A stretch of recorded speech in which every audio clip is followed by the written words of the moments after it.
গত যুদ্ধের দাগ এখনও লেগে আছে চৌকাঠে। এরই মধ্যে আবারও ইসরায়েলি হামলায় দিশেহারা দক্ষিণ লেবাননের বাসিন্দা খারিশ ও তার পরিবার। নতুন যুদ্ধে সম্মুখ সারিতে তার বসতবাড়ি। ইরানে সামরিক অভিযান শুরুর পর থেকেই লেবাননের রাজধানী বৈরুত ও এর আশেপাশের এলাকায় হামলা অব্যাহত রেখেছে ইসরায়েলি সেনারা। এতে দেশটির বিভিন্ন এলাকা থেকে অন্তত ৩ লাখ বাসিন্দা বাস্তুচ্যুত হয়েছে।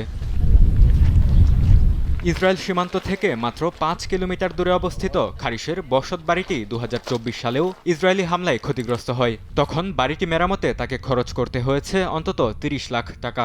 গেল সপ্তাহে নতুন করে হামলার মুখে খারিশ তার পরিবার নিয়ে আশ্রয় নিয়েছে বৈরুতে আত্মীয়ের বাসায়। আমি ও আমার পরিবার যতটা সম্ভব ততটুকুই গুছিয়ে নিয়েছিলাম। যে কাপড় পরেছিলাম সেভাবেই খিয়াম ছেড়ে বেরিয়ে আসতে হয়েছে। আমরা জানতাম না কোথায় আশ্রয় নিব।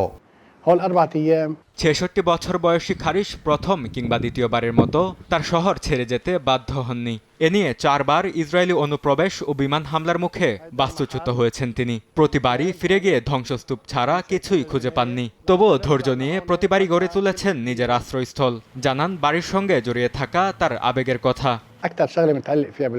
আমার সন্তানদের শোবার ঘরের দরজা খুলে দেয়ালে যখন নাতি নাতনিদের ছবিগুলো দেখি তখন সবচেয়ে বেশি আবেগতাড়িত হই। এটি আমাকে ভীষণ আনন্দ দেয়। আমার কাছে সেই দৃশ্য পৃথিবীর সব ধন সম্পদের চেয়েও বেশি মূল্যবান।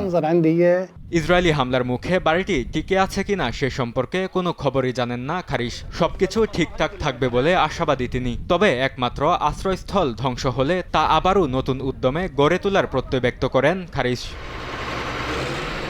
বরকতুল্লাহ, সময় সংবাদ।